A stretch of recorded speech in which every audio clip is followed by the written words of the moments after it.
안녕하세요. 저는 올해로 80이 넘은 할아버지입니다. 제가 이 나이 먹도록 인생을 헛살았나 싶어 속상한 마음에 사연을 보냅니다. 저는 지금까지 평생 가족들만 생각하며 살았습니다. 저희 세대야 워낙 살기 힘들었잖아요.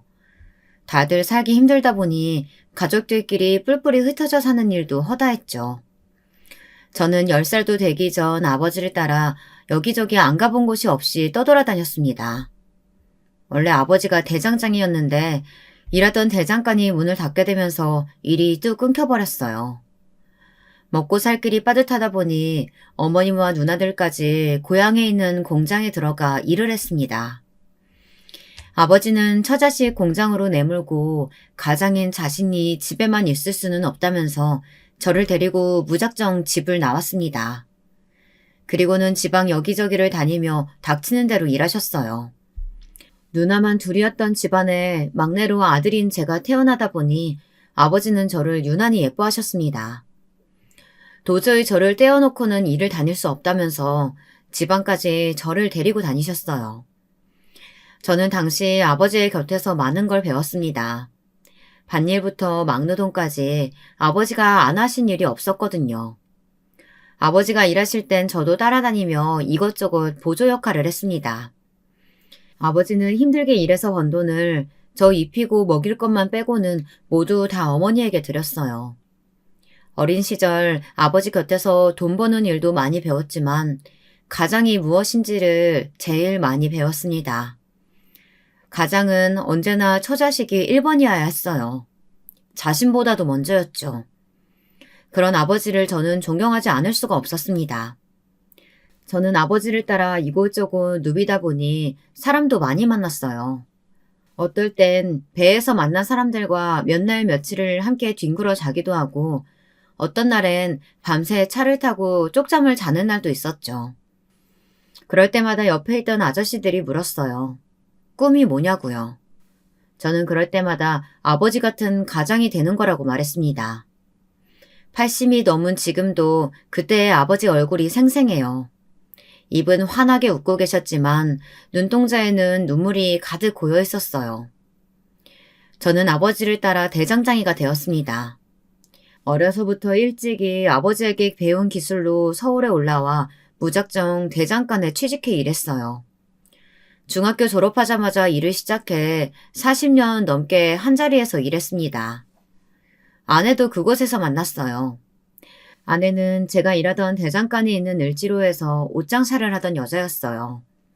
아내를 처음 보았을 때 무슨 이런 여자가 있나 싶었습니다. 왜냐고요? 제가 지금까지 살면서 본 여자 중에 드세기로 제일 드셌거든요. 여자가 어쩜 제가 싫어하는 행동만 골라서 하는데 이상하게 그게 싫지가 않더군요. 오히려 다 귀엽게만 보였어요.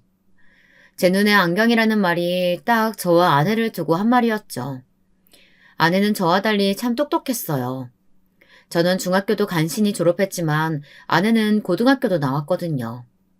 머리가 얼마나 좋은지 셈도 잘하고 어려운 말도 잘 알아듣는 게 제 눈에는 대단해 보였습니다. 그래서 다른 건 다 참아줄 수 있었어요. 사실 아내가 목소리도 크고 사람들과 싸우기도 많이 싸웠거든요. 시장 사람들이랑 하도 싸우고 다녀서 제가 말리러 다닌 게 한두 번이 아니었어요. 왜 그렇게 싸우고 다니냐고요? 저에게도 눈에 넣어도 아프지 않을 아들이 하나 있었습니다. 아들이 인물은 아내를 쏙 빼다박아 예뻤는데 머리는 절 닮았는지 영 나빴어요. 학교에서 시험만 봤다 하면 못 봐서 동네 애들 사이에서 항상 놀림을 당했습니다. 거기다가 체격도 작아서 매번 맞고 다녔어요. 그럴 때마다 아내는 아들 손을 잡고 아들을 괴롭히는 녀석들을 쫓아가 흠씬 혼내주었습니다. 그러다 보니 애들 싸움이 어른 싸움까지 된 거죠. 한 번은 그런 적도 있습니다. 저희 대장간 바로 옆집에 식당이 하나 있어요. 제가 10년째 다니는 단골 식당이에요. 농담으로 제 아내가 차려준 밥상보다 그 식당 아줌마 밥을 더 많이 먹었다고 할 정도로 막역한 사이였죠. 그런데 아내는 처음부터 그 아줌마를 싫어했어요. 남편도 있는 옆에내가 식당에 오는 남자들한테 여우짓을 한다며 저하고도 가깝게 지내지 말라고 했거든요. 그런데 하필이면 그 아줌마 아들이랑 저희 아들이 같은 학교에 다녔어요. 하루는 식당 아줌마 아들놈이 제 아들놈이랑 싸워 제 아들놈 코피를 터뜨려 놨나 봐요. 그날 점심때 아내가 장사를 하다 말고 식당에 쫓아왔더군요. 이 예쁜 내가 식당에 오는 남자들한테 살랑살랑 꼬리칠 때부터 내가 알아봤어. 도대체 자식 교육을 어떻게 시켰길래 내 귀한 아들 코를 터뜨려? 뭐야? 이게 미쳤나? 내가 언제 남자들한테 꼬리를 쳤다고 지랄이야? 이게 말이면 다 한 줄 아나? 네가 내 남편 반찬 갖다 줄 때마다 눈웃음 흘리면서 살랑거리는 거 내가 모를 줄 알아? 네 못생긴 아들놈 때문에 우리 잘생긴 아들 콧대 내려앉으면 책임질 거냐고. 아이고 웃기고 있네. 네 남편이나 네 아들이나 둘 다 두꺼비같이 생겼구만. 어디서 개소리하고 앉았어? 뭐? 개소리? 어디 한번 개소리 내는 미친년한테 당해볼래? 그날 시장 바닥 전체가 흔들릴 정도로 곡소리가 끊이질 않았습니다. 저는 아내가 막무가내로 굴 때마다 너무 힘들었어요. 오랫동안 시장에서 가게 하면서 별별 일을 다 겪어서인지 젊을 때 드셌던 성격이 점점 더 불같이 변했습니다. 그냥 넘어갈 일도 아내는 잘 참지를 못했어요. 문제는 아들도 똑같이 키웠다는 겁니다. 제 아들 녀석이 어릴 때부터 체력도 약하고 공부도 잘 못했어요. 아내는 그런 아들을 강하게 키우겠다고 운동이란 운동은 다 시켰습니다. 저는 영 안 되면 대장간에서 일 가르치면 된다고 했지만 아내는 제 말을 들어주지 않았어요. 하나뿐인 아들을 우리처럼 키울 수는 없다면서 운동이든 악기든 예체능이라도 시키겠다고 버는 족족 아들에게 다 투자했죠. 아내 생각에 전부 동의한 건 아니었지만 그래도 하나뿐인 아들에게 부족한 건 없이 다 해줘야겠다는 마음만은 저도 아내와 같았습니다. 저희 아버지도 그러셨으니까요.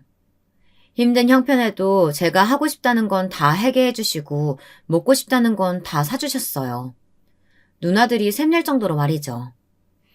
그런데 그게 화근이었습니다. 저와 아내 둘 다 먹고 사느라 바빠 아들을 마냥 오냐오냐 키웠더니 아들이 어느새 망가져 있었어요. 아들의 문제를 처음 알게 된 건 저였습니다. 아들이 고등학교에 다니던 시절이었는데요. 그날도 제가 대장간에서 한참 일을 하고 있었는데 가게로 파출소에서 연락이 왔어요. 글쎄 제 아들놈이 파출소에 있다네요. 다른 학교 아이들과 싸움이 붙었는데 제 아들 녀석이 심하게 상대방 아이를 때렸다고 하더라고요. 그래서 맞은 아이 부모가 제 아들 녀석을 신고했대요. 무조건 감옥에 넣겠다고 난리가 났답니다. 저는 놀라서 한달음에 파출소로 달려갔어요. 그런데 아들에게 맞았다는 아이들의 말을 듣는데 저는 소름이 돋았습니다. 그만하라고 죽는다고 말렸는데도 제 아들놈이 멈추지 않고 때렸대요. 심지어 싸운 아이 중 한 명은 상태가 심각해 병원에 입원까지 했답니다. 저는 한숨밖에 나오질 않았어요. 거기다가 파출소에는 아들 학교 선생님까지 와 계셨습니다. 저 새끼 저거 완전 미친놈이에요. 권투 배웠다고 자랑하길래 그냥 좀 같이 놀자고 한 건데 나중에는 담뱃불까지 얼굴에 지지려고 했다니까요.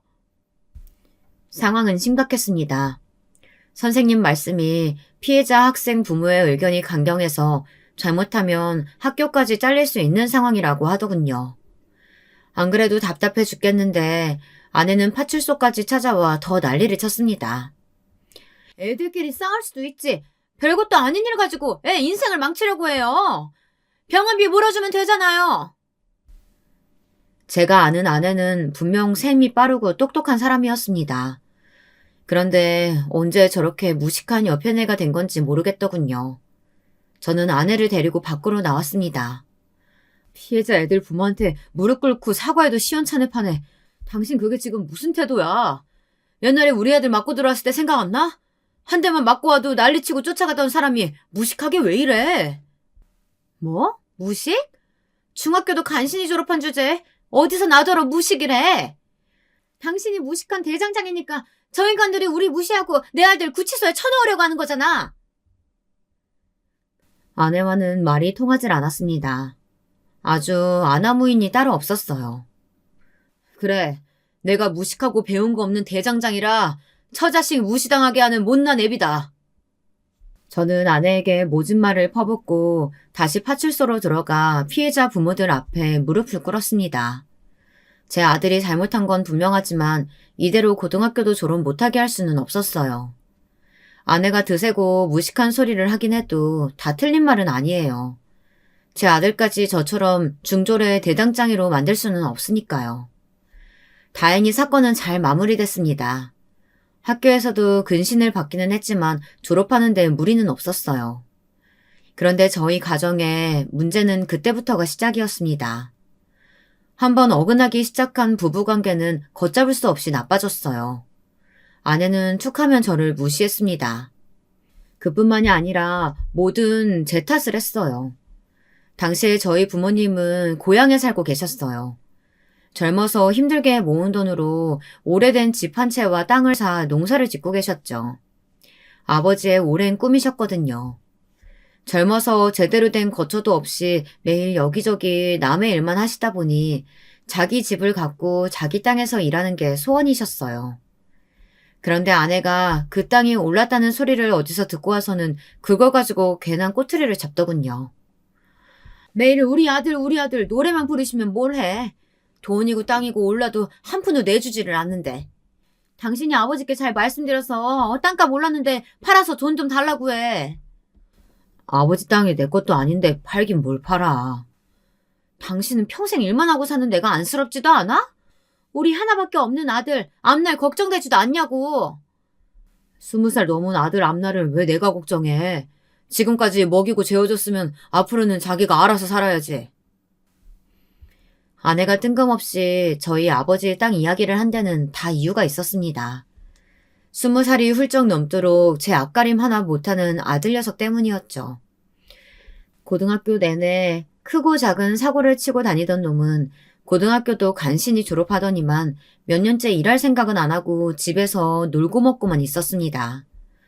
처음엔 저도 아들에게 하고 싶은 일 있으면 말하라. 아버지가 많이는 못 도와줘도 최대한 도와주겠다고 했어요. 배우고 싶은 게 있으면 배워보라고도 했습니다. 그런데 아들놈은 아무 생각이 없었어요. 매일 양아치 같은 친구들이랑 어울려 다니면서 도대체 뭐라고 다니는지 매일 술만 먹고 다녔습니다. 저는 그 꼴이 한심해서 절대 돈을 주지 말라고 했지만 제 말을 들을 아내가 아니었습니다. 저도 모르게 아예 생활비를 대주고 있는 것 같더군요. 저는 20년 만에 처음으로 아내와 아들에게 화를 냈어요. 그리고 엄포를 놓았습니다. 앞으로 딱 3개월만 참아줄 테니 그 안에 직장을 구해서 집을 나가라고 했어요. 그렇지 않으면 일절 지원을 끊겠다고요. 아니면 지금이라도 당장 대장간에 나와 일을 배우라고 했습니다. 그러면 제가 월급은 주겠다고요. 저라고 하나밖에 없는 아들한테 모진 소리 하고 싶었겠습니까? 그런데 정말 아들 녀석 얼굴만 보면 답이 보이질 않았어요. 다 제가 못나서 잘못 키운 탓이겠지만 어쩜 저렇게 생각이 없고 철이 없나 싶어 속이 터졌습니다. 거기다가 그런 아들놈을 싸고 드는 아내도 미웠어요. 하루 종일 새냄새 맡아가며 고생하는 남편은 둘째치고 아들놈 편만 드니까요. 제가 생각한 가정은 이런 게 아니었어요. 어린 시절 저희 부모님은 항상 떨어져 지내셨습니다. 그런데도 오랜만에 만나면 항상 가슴이 벅차오를 정도로 서리를 아끼셨어요. 제가 꿈꿔온 가정은 현실이 아무리 고단하고 힘들어도 함께 있으면 언제나 서로를 응원하고 힘이 되어주는 거였습니다. 그런데 저와 아내는 매일 붙어 있어도 서로를 미워하고 탓하기만 했습니다. 아들도 마찬가지였고요. 아들은 제 엄포에도 변하질 않았어요. 오히려 더 못나게 굴었죠. 저는 죽어도 대장간에서는 일 안 해요. 제가 그렇게 힘든 일을 어떻게 하겠어요? 처음부터 잘하는 사람이 어딨어. 아버지가 옆에서 잘 가르쳐 줄 테니까 천천히 해보자. 이게 보기에는 어려워 보여도 한번 배워두면 평생은 먹고 살아. 저는 어떻게든 아들에게 사내 고실은 하게 살게 하고 싶어서 어르고 달랬습니다. 차라리 우리 대장간 그만두고 그 돈으로 큰 가게 하나 차리는 거 어때요? 고급 레스토랑이나 술집 같은 거요. 저한테 기회 주시면 제가 잘해볼게요. 혹시 알아요? 제가 잘 돼서 어머니 아버지 둘 다 일 그만두고 호강하실지? 아들놈은 겉만 번지르르 하고 뜬구름 잡는 이야기만 해댔습니다. 주방에 한번 들어가 본 적도 없는 놈이 도대체 레스토랑은 어떻게 하겠다는 건지 모르겠습니다. 거기다가 잠도 많아서 새벽에 일어나지도 못하는 게 무슨 술집을 하겠다는 건지 이해할 수가 없었죠. 이게 아직도 정신 못 차리고 헛소리하고 있네. 직장 생활도 한번 못 해본 네가 무슨 장사야? 너 내가 좋게 말하니까 말을 못 알아듣는 것 같은데 당장 내일부터 대장간에 나와. 안 그러면 집에서 아예 쫓아낼 줄 알아. 당시에 고향에 계신 아버지도 건강이 좋지 않아 저는 이래저래 싱숭생숭했습니다. 어머니가 아버지 때문에 힘들어 하셨거든요. 그런데 그 와중에 아들놈이 또 사고를 쳤습니다. 이번엔 아예 집을 나가버렸어요. 그때는 카드고 뭐고 없을 때라 뭐든지 다 현금만 가지고 다니던 시대예요. 큰돈이 들어갈 일이 있으면 가방에 돈을 넣어 품에 꼭 안고 다녔습니다. 그때 아버지께서 큰 수술을 받게 돼서 저희 서울집에 와 계실 때였어요. 급하게 병원비 낼 돈이랑 거래처에 줘야 할 돈이 있어서 현금을 많이 찾아 가방에 넣어뒀었어요. 그런데 이 아들놈의 새끼가 그걸 어떻게 알고 제 가방을 들고 집을 나갔습니다. 상놈도 이런 상놈이 없어요. 그때 힘들었던 걸 생각하면 지금도 자다가 벌떡벌떡 일어날 정도입니다.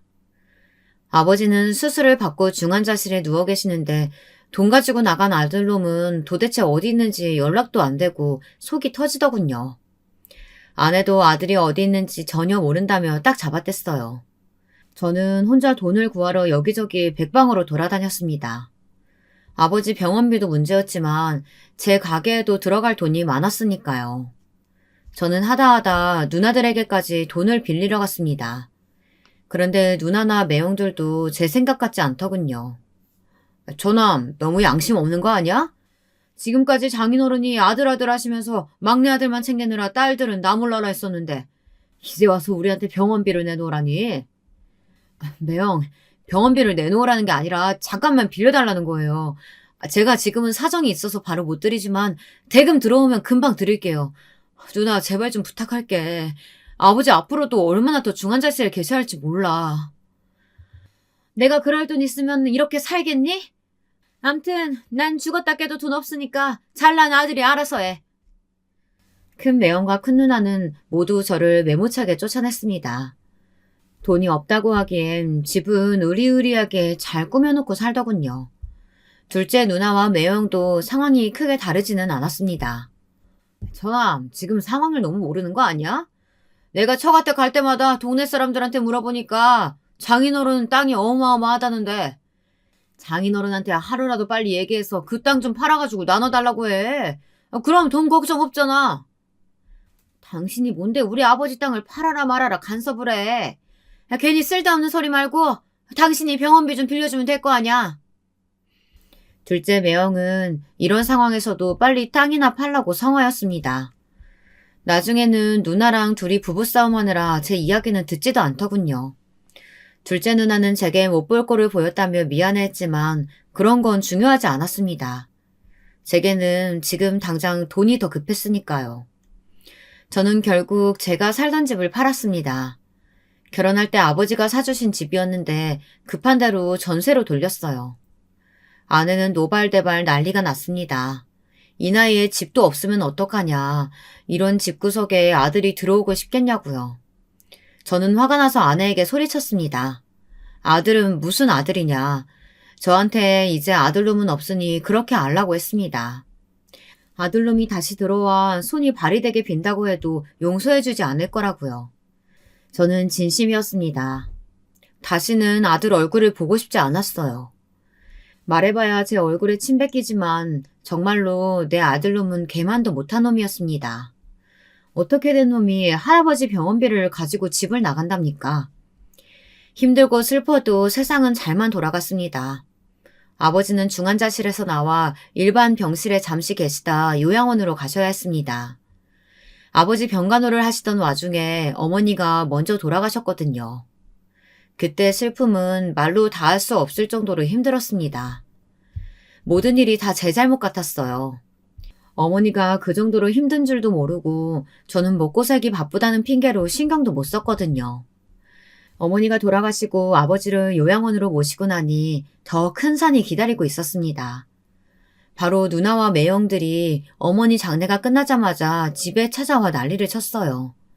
저는 진작 그럴 줄 알았습니다. 아버지가 중환자실에 계시다 요양원에 들어갈 때까지 딱 1년이었어요. 길다면 길고 짧다면 짧은 그 시간 동안 어머니를 저희 집에 모시고 있었습니다. 사실 어머니야 집에서 잠만 자고 나가셔서 아버지 병간호하시기 바빴죠. 그랬으니 병도 나신 거고요. 저는 하루하루 늘어나는 병원비를 대느라 허리가 휘었습니다. 그때 누나들은 일절 신경 쓰지 않았어요. 심지어 어머니고 저한테 전화 한 통 안 했습니다. 저는 그러려니 했어요. 그런 일에 신경 쓸 정신이 없었거든요. 하지만 아내는 달랐습니다. 아내는 저더러 바보 천체 병신이라고 했어요. 시아버지가 땅 좀 있다는 말에 홀랑 넘어가 시집와서 아들까지 낳아줬더니만 그놈의 잘난 땅은 구경도 못 해보고 이제는 시어머니까지 모시고 살면서 평생 남은 때 옷이나 팔다 뒤지가 생겼네. 아내가 말은 험하게 하지만 저는 항상 고마웠습니다. 저 하나 보고 시집와서 지금까지 평생 고생만 하고 살았거든요. 어머니가 돌아가실 때까지 모시고 살며 저보다 더 살뜰하게 저희 어머니를 챙겼어요. 아들놈은 제멋대로 집을 나가버렸고 생활은 밑빠진 독처럼 버는 족족 병원비를 갖다 주느라 힘들었습니다. 아내는 툴툴거리면서도 항상 제 옆에 있어줬어요. 그런 아내에게 저는 또 미안한 일을 해야 했습니다. 어머니께서 저희 집에 들어와 사시게 되며 마음이 불편하셨는지 땅과 집, 재산을 모두 다 정리해 저에게 주신다고 했습니다. 아들이라서만이 아니라 지금까지 평생 자식 노릇한 건 저밖에 없으니 저한테 주신다고 했죠. 아내는 너무 좋아했지만 저는 그러지 마시라고 했어요. 어머니 아버지가 평생 힘들게 버신 건데 저 혼자 다 받을 수는 없어요. 지금이야 어떻든 어려서부터 누나들도 고생 많이 했으니까 누나들이랑 똑같이 나눠서 주세요. 누나랑 매형들에게는 미리 말하지 않았지만 저는 진작 아버지 어머니의 재산을 물려받았고 만약 두 분 중 한 분이라도 돌아가시면 누나들에게 똑같이 나눠주겠다고 미리 말씀드렸어요. 어차피 부모님 재산을 제가 다 물려받았다고 하면 절대 가만히 있을 사람들도 아니니까요. 어머니가 돌아가시자마자 찾아온 누나와 매형들은 제 이야기를 듣고 나서야 한결 가벼워진 얼굴들로 돌아갔습니다. 아내는 저를 답답해했지만 이내 제가 혼자 방에 앉아 우는 모습을 보더니 더는 말하지 않았어요. 저는 너무 슬펐습니다. 세상에 그런 슬픔이 있을까 싶을 정도로 가슴이 찢어지는 것 같았어요. 어머니가 돌아가시고 아버지까지 요양원에 들어가시고 나니 이상하게 어릴 때 생각이 더 많이 났습니다. 어머니가 해주시던 주먹밥도 떠오르고 새벽마다 아버지 손을 잡고 일하러 나가던 것도 생생하게 떠올랐어요. 누나들과 함께 즐거웠던 순간들도요. 하지만 누나들은 이미 다 잊은 것 같아 가슴이 찢어지는 것 같았습니다. 재산을 다 나눠준 이후로 누나들은 종종 제게 연락을 해왔지만 저는 받지 않았습니다. 무슨 일이 있어도 누나들에게 일절 연락하지 않았어요. 제게 그런 고집스러운 면이 있습니다. 한번 사람이 싫어지면 아주 매몰차게 돌아서 아는 척도 안 해요. 줄 거 다 주고 계산 끝났으니 더는 보고 싶지 않았습니다. 몇 년을 정신없이 살다 어느 날 문득 거울을 봤더니 저도 많이 늙어 있더군요. 매일 아버지 요양원만 왔다 갔다 하고 일만 해서인지 시간이 어떻게 흐르는지 모르고 있었어요. 아버지가 요양원에서 돌아가시고 나서 그제야 저는 고향에 어머니가 사시던 집을 팔았습니다. 그리고 서울에 아파트를 샀어요. 남은 돈으로는 가게를 늘릴 생각이었습니다. 그런데 아내가 또 노발대발 난리가 났어요. 나도 이제 더는 못 참아. 당신도 조금 있으면 환갑인데 그놈의 대장간 좀 때려치우고 우리도 좀 편한 거 하면서 쉽게 좀 삽시다. 배운 게 도둑질이라고 할 줄 아는 거라고는 대장간 일밖에 없는데 하루아침에 어떻게 그만둬. 당신이야말로 옷장사 그만두고 쉬어. 그래봐야 둘이 사는데 내가 혼자 벌어도 충분히 먹고 살아. 고집스럽다고 해도 할 수 없지만 저는 평생을 해온 대작간 일을 그만둘 수 없었습니다. 밥을 먹고 화장실을 가는 것처럼 가게에 나가 일하는 게 저에게는 전부였어요. 그런데 인상이라는 게 참 제 마음대로 되지 않더군요. 10년 가까이 연락이 되지 않던 아들이 갑자기 제 눈앞에 나타났습니다. 그날도 평소처럼 가게에서 일하고 있는데 제법 나이든 티가 난 모습으로 나타난 아들이 웬 아가씨를 데리고 가게에 찾아왔더군요. 저는 갑자기 무슨 바람이 들어 나타났냐고 퉁명스럽게 말했지만 마음은 그렇지 않았습니다. 오랜만에 아들을 보자 너무 반갑고 좋아 하마터면 달려가 아들을 끌어안을 뻔했어요. 하지만 괘씸한 건 괘씸한 거였어요. 아들놈이 제 돈을 들고 집을 나갔던 것만 생각하면 아직도 피가 거꾸로 솟는 것만 같았습니다. 그래도 자식놈은 형제들과 다르더군요. 바짝 마른 모습을 보니 마음이 아팠어요.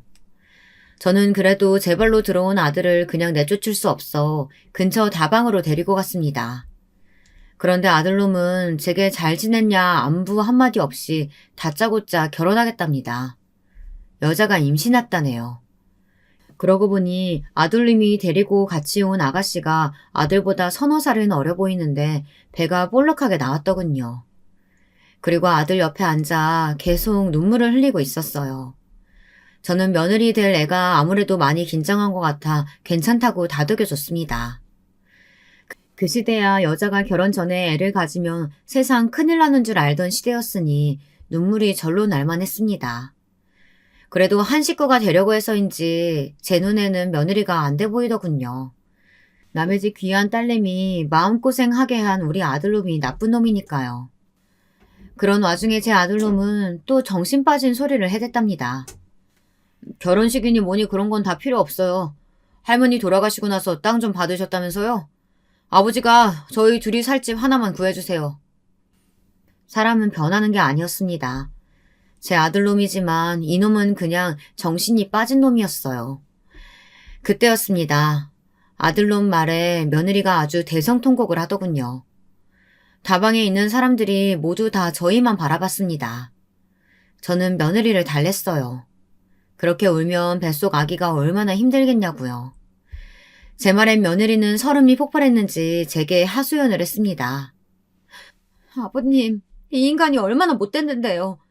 제가 임신했다고 어떡할 거냐고 책임지라고 했더니만 책임은 무슨 책임이냐고 당장 병원 가서 수술하자고 했다니까요.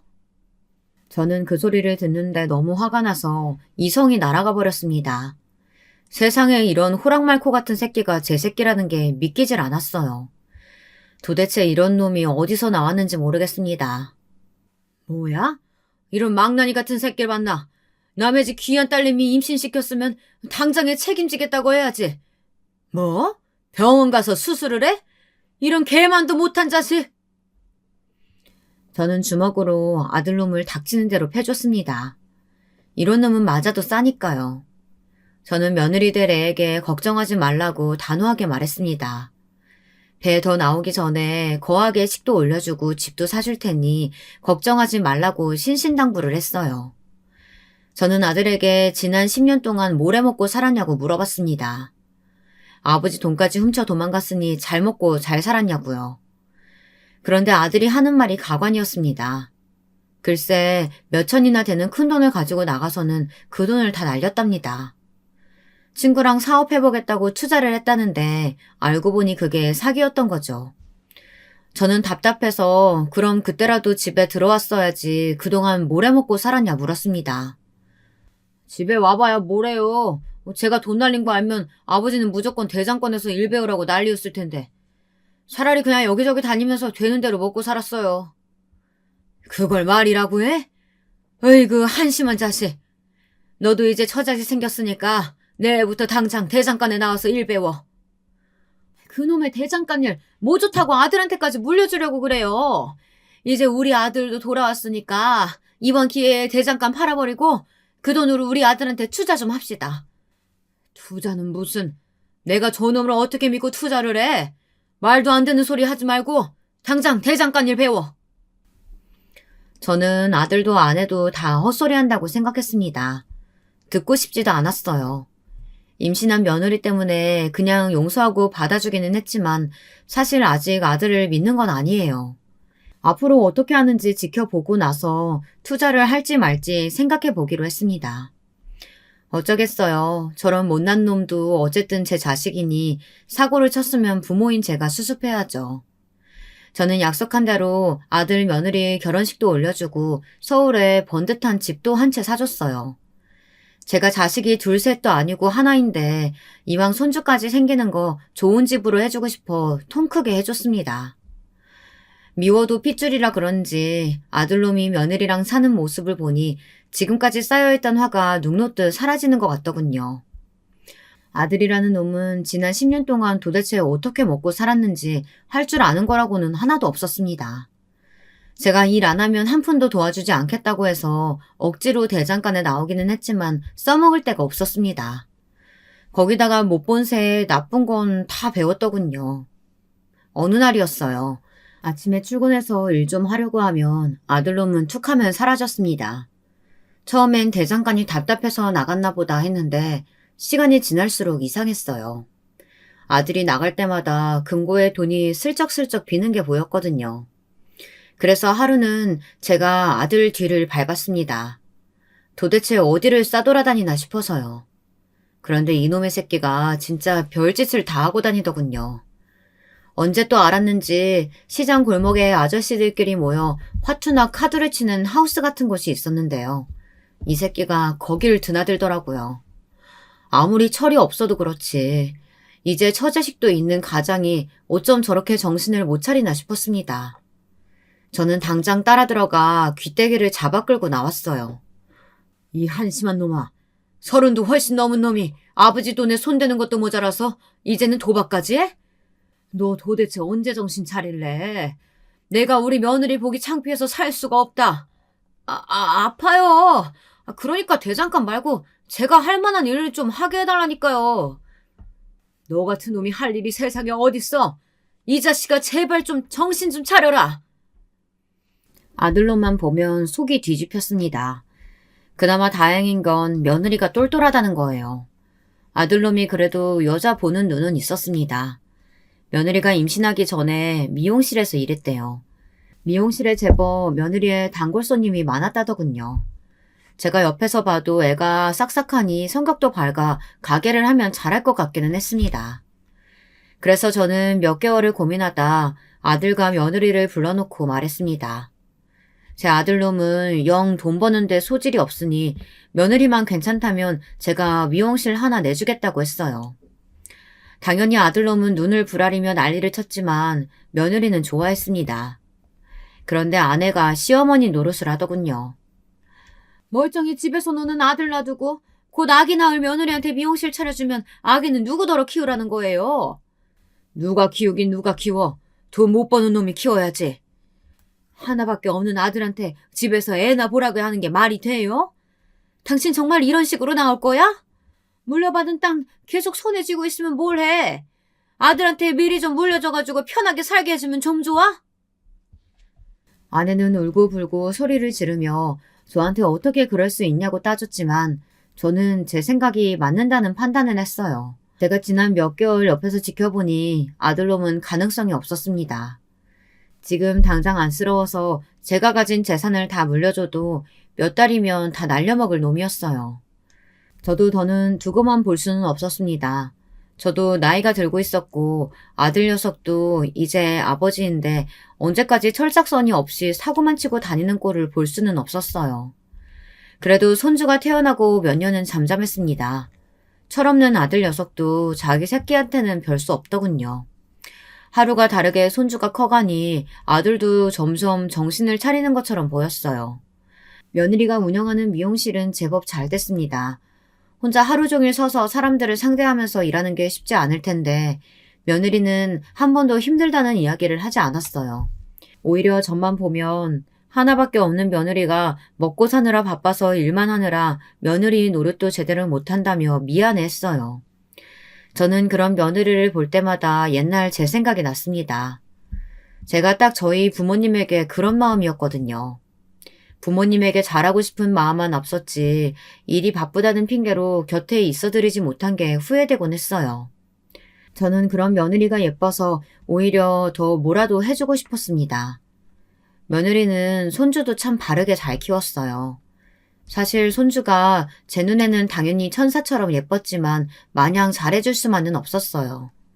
혹여나 제 아들을 닮아 어려서부터 싹수가 없을까봐 저는 오히려 더 엄하게 대했습니다. 다행히도 손주는 제 아들이 아닌 며느리를 닮아 머리도 좋고 예의도 발랐어요. 학교도 들어가기 전부터 미용실을 하는 자기 엄마가 바쁘면 옆에서 수건도 개고 청소도 하며 알아서 도와주던 아이였습니다. 가끔 보면 다 큰 자기 아버지보다 의젓하게 보일 때도 있었죠. 제 평생의 걱정거리였던 아들내미도 차차 나이 들며 자기 삶을 찾아 잘 살아가는 것처럼 보였습니다. 그런데 마음을 좀 놓으려고 하던 그때 또 일이 터졌습니다. 제 아들놈이지만 정말 답없는 녀석이었어요. 이 자식이 제가 그렇게 말을 했는데도 버릇을 못 고쳤더군요. 글쎄 이제는 하다하다 불법 도박에까지 손을 댔더라고요. 도박도 도박이지만 합법적인 게 아니라 문제가 컸어요. 거기다 한심한 이놈의 자식이 대형 사고를 쳐놓고는 처자식을 버리고 내빼버렸다는 겁니다. 그것도 자기 마누라 미용실까지 날려먹고요. 무슨 소리냐고요? 글쎄 도박으로 잃은 돈과 여기저기 빌린 돈을 갚겠다고 며느리 미용실 보증금을 빼서 날아가 버렸습니다. 거지 같은 자식이 사고만 쳤다 하면 가족들 돈을 가지고 도망치는 게 특기이자 취미였어요. 저는 도저히 창피해서 며느리 얼굴을 못 보겠더군요. 아버님 걱정하지 마세요. 그 인간 나가서 또 돈 떨어지면 알아서 들어올 거예요. 속 깊은 며느리는 오히려 제 걱정을 했습니다. 제가 갑자기 사라져버린 아들놈을 걱정이라도 할까봐 신경이 쓰였나 보더군요. 제 아들이지만 못나도 정말 못났습니다. 이런 좋은 아내를 두고 왜 그렇게 정신을 못 차릴까 싶었어요.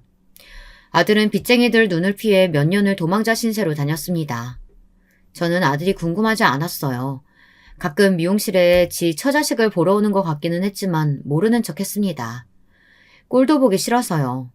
그리고 며느리에게도 절대 돈을 주지 말라고 했어요. 그런 놈 무시하고 살라고요. 그렇게 아들과는 다시 또 몇 년 동안 연을 끊고 살았습니다. 저도 이제 많이 늙었습니다. 어느새 아버지가 돌아가신 나이보다 훨씬 더 나이를 먹었죠. 제 며느리도 벌써 50이 다 돼가고 손주 녀석도 얼마 안 있으면 대학생이 됩니다. 시간이 참 빨라요. 손주 녀석이 대학에도 가고 결혼까지 하는 모습을 과연 볼 수 있을까 싶었는데 지금 건강만 같으면 우리 하나밖에 없는 손주가 증손주까지 낳는 것을 볼 수 있겠다 싶었습니다. 아내는 가끔 밤이면 아들 사진을 꺼내놓고 울기도 합니다. 아무리 자식이 못났어도 자식을 버리는 부모가 어딨어. 우리 새끼는 나가서 죽었는지 살았는지도 모르는데 당신은 피도 안 섞인 며느리만 그렇게 싸고 돌아야겠어? 당신이야말로 하나밖에 없는 자식 새끼 그따위로 키워서 장가까지 보냈으면 며느리한테 미안한 마음 가지고 더 잘해줘. 남편 노릇 나비 노릇은 하지도 않고 한량처럼 맨날 떠돌아다니는 자식이랑 헤어지지도 않고 참고 살아주는 게 얼마나 고마워. 우리 새끼가 한량이라서 떠돌아다녀요? 당신이 한 번을 아들이 해달라는 대로 해주질 않으니까 애가 집에 정을 못 붙이는 거지. 웃기고 있네. 당신이야말로 그 자식 그렇게 안쓰럽고 불쌍하면 나가서 그 놈이랑 살아. 난 그 자식 아주 꼴도 보기 싫으니까.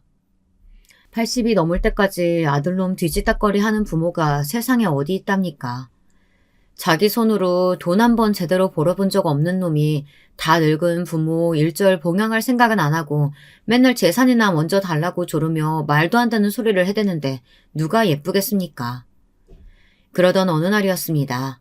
제 생일이 며칠 남지 않았을 때였는데 웬일로 아들놈이 집에 찾아왔더군요. 몇 년 동안 코빼기도 보이질 않던 녀석이라 저는 웬일인가 싶었습니다.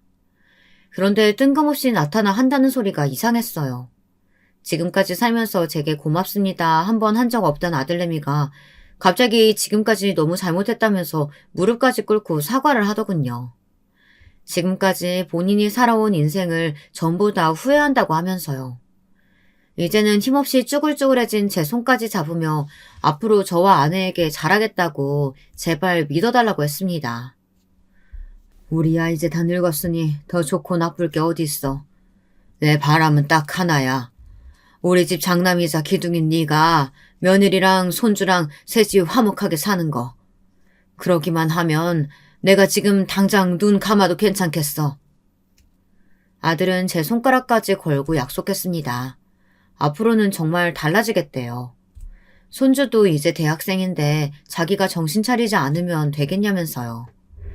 저는 평생에 처음 보는 낯선 모습에 아들을 마지막으로 믿어보기로 했습니다. 아들 말대로 자기 자식이 저렇게 장성의 성인이 됐는데 다 생각이 있겠지 싶었죠. 그런데 정말 변하기로 하긴 했는지 이래저래 노력을 많이 했습니다. 저희 집에도 자주 와서 같이 밥도 먹고 전화도 자주 하더군요. 저나 아내의 건강도 걱정된다면서 처음으로 저희를 데리고 건강검진도 다녀왔어요. 저도 저였지만 아내 얼굴이 폈더군요. 거기다가 가장 좋았던 건 아들이 며느리에게 잘하는 모습이었습니다. 며느리가 미용실 문 닫을 시간에 가서 정리도 도와주고 셔터도 내려주는 것 같더라고요. 저는 아들에게 잘했다 칭찬해줬습니다. 그렇게 하나하나 노력하다 보면 며느리와의 사이도 예전으로 돌아갈 수 있을 거라고요. 그런데 어느 날 아들이 기특한 제안을 했습니다. 저와 아내에게 꽃놀이를 가자고 하더군요. 저는 며느리와 손주도 데려가자 했지만 아들은 꼭 셋이서 소풍을 가고 싶다고 했어요. 제가 어릴 때도 우리 셋이 소풍 간 적 한 번도 없잖아요. 저 나이 들기 전에 우리 셋이 한번 소풍 가고 싶어요. 아들 말이 맞았습니다. 뭐가 그렇게 살기 바빴다고 우리 세 식구 소풍은커녕 꽃놀이 한번 가본 적이 없더군요. 80이 넘어서야 처음으로 아들과 아내 손을 잡고 소풍을 간다는 게 가장으로서 미안했습니다. 제 딴에는 아내와 아들에게 언제나 성실한 아버지라고 생각했었는데 사실 돌이켜보면 대단하게 잘해준 것도 없는 것 같더군요. 아들은 대견하게도 도시락까지 싸왔습니다. 저와 아내를 주겠다고 과일까지 예쁘게 잘라 먹기 좋게 해왔더라고요. 정말 오랜만에 바람도 쐬고 꽃놀이도 실컷 했습니다. 그런데 그때 제 핸드폰이 울렸어요. 메시지 한 통이 왔는데 손주가 보낸 메시지더군요. 저는 반가워서 바로 메시지를 확인했습니다. 꽃놀이 왔는데 너무 좋다고 다음에 꼭 같이 오자고 말할 생각이었죠. 그런데 손주의 메시지 내용이 충격적이었어요. 할아버지, 설마 아빠랑 어디 가셨어요? 절대 아빠 따라가시면 안 돼요. 할아버지 무조건 죽어요. 저는 도대체 이게 무슨 말인가 싶어 한참 핸드폰을 봤습니다. 읽고 또 읽어도 이해가 되지 않아 핸드폰을 들고 화장실에 가서 손자에게 바로 전화를 했습니다. 그리고 도대체 메시지 내용이 무슨 소리냐고 물었죠. 그러자 손자가 하는 말이 저는 도무지 이해가 안 됐어요. 할아버지, 그게 사실은 아빠가 내내 제 컴퓨터를 썼는데요. 검색창에 이상한 게 있어요. 절대 아빠랑 같이 어디 가시면 안 돼요. 손자가 도대체 뭘 봤는지 놀라서 말을 버벅거리기까지 하더라고요. 저는 우선 손자부터 다독여 진정시켜야 할 것 같아 차분하게 말해보라고 했습니다. 그러자 손주가 애써 진정을 하며 다시 말을 하는데 들을수록 믿기지 않았어요. 손주 컴퓨터 검색창에 아들이 수면제 구입 방법, 교통사고 사망 시 보험금 수령 금액, 교통사고 중 운전자만 생존 등등 교통사고에 대한 내용과 부모가 사망 시 자녀에게 재산 상속이 어떤 식으로 지급되는지도 계속해서 검색했답니다. 손주 목소리는 계속해서 떨렸습니다.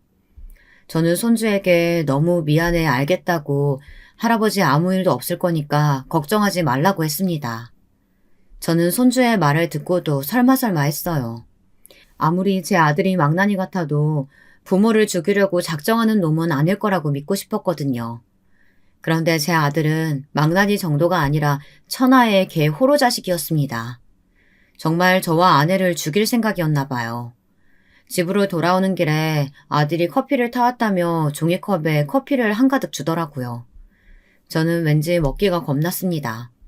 자꾸만 머릿속에 손자가 말한 수면제 구입 방법이 떠올랐거든요. 아들이 준 커피에 수면제라도 들어있으면 어쩌나 이런 걱정뿐이었습니다. 저는 아들 앞에서는 먹는 척만 하고 슬쩍 커피를 바닥에 버렸습니다. 차마 아내에게 건넨 것까지는 버리질 못했고요. 아내에게 도무지 뭐라고 말해야 할지 몰라서요. 그런데 차를 타고 몇 분 가지도 않았는데 아내가 금세 골아떨어졌습니다. 정말 무슨 약이라도 먹은 사람처럼 그냥 잠들어 버렸어요. 어머니가 많이 고단하셨나 봐요. 금방 잠드셨네요. 아버지는 괜찮으세요? 피곤하시면 주무세요. 제가 도착하면 깨워드릴게요. 순간 저는 온몸에 소름이 돋았습니다. 운전석에 앉은 사람이 정말 제 아들이 맞나 싶을 정도로 무서웠어요. 아들은 자꾸만 저에게 피곤하지 않냐고 물었습니다. 저는 아무래도 안 되겠다 싶어서 눈을 감고 잠든 척 했습니다. 그런데 뭔가 이상하더군요. 차가 자꾸만 비틀비틀 하는 것 같았어요. 저는 실눈을 뜨고 슬쩍 앞을 봤습니다. 그런데 그 순간 갑자기 아들 차가 중앙선을 넘어가려고 하더군요. 저는 놀라서 아들이 잡고 있던 핸들을 잡아 세게 돌렸습니다. 바퀴가 금방이라도 터질 것처럼 소음을 내며 미끄러졌어요. 제가 빠르게 핸들을 돌린 덕분에 다행히 사고는 면했지만 차가 갓길로 미끄러져 중앙분리대에 부딪혔습니다. 아버지 어머니 괜찮으세요? 제가 깜빡 졸았나 봐요. 아들은 연기력이 뛰어났습니다. 정말 자기가 졸음 운전을 해서 실수로 중앙선을 넘은 것처럼 굴더군요. 그 난리가 났는데도 아내는 비몽사몽 눈을 제대로 뜨지를 못했어요. 제 아내는 밖에서 비 오는 소리만 나도 잠이 깰 정도로 잠기가 밝은 사람이에요. 아무리 피곤하다고 해도 이 정도로 정신을 못 차릴 사람이 아니었습니다. 저는 그 순간 확신했습니다. 제 아들놈이 드디어 정신이 나갔구나라는 걸요. 저는 그날 아들 앞에서는 한마디도 하지 않았습니다. 오히려 다 늙은 부모 챙기느라 고생 많았다 등을 토닥여줬습니다. 그리고 손주에게도 이딴속을 시켰어요. 절대 아무것도 티내지 말라고요. 왜냐고요? 아들놈이라는 새끼가 감히 80 먹은 노인을 물로 보고 개수작을 부리니 제대로 본때를 보여줘야겠더군요. 저는 그날 바로 아내를 데리고 병원에 갔습니다. 그리고 위세척을 받았어요. 그리고 위에서 나온 내용물에 대한 감정도 신청했죠. 얼마 뒤 저의 피해 복수가 시작됐습니다. 아들은 요 며칠 출근하다시피 집에 와서 함께 아침밥을 먹었습니다. 그리고 자꾸만 어딜 놀러 가자는 이야기를 그렇게 했어요. 그럴 때마다 저는 아들놈의 눈동자도 보기 싫었습니다. 이렇게 부모를 빨리 죽이고 싶은 건가 싶어서요. 그때였습니다. 누군가 초인종을 눌렀어요. 저는 아들에게 나가보라고 했습니다. 아들이 문을 열자마자 곧바로 경찰들이 들이닥쳤어요. 경찰들은 제 아들을 잡으러 왔습니다. 신고가 들어왔습니다. 저희와 함께 서로 가주셔야겠어요. 뭐 신고? 내가 잘못한 게 없는데 무슨 신고? 아버지, 이 사람들 뭐예요? 아버지가 말 좀 해주세요. 경찰관님들, 지금 당장 이 썩을 잡놈 좀 빨리 잡아가세요. 지금도 부모 죽이겠다고 차에다가 세제를 넣어왔다니까요. 그랬습니다.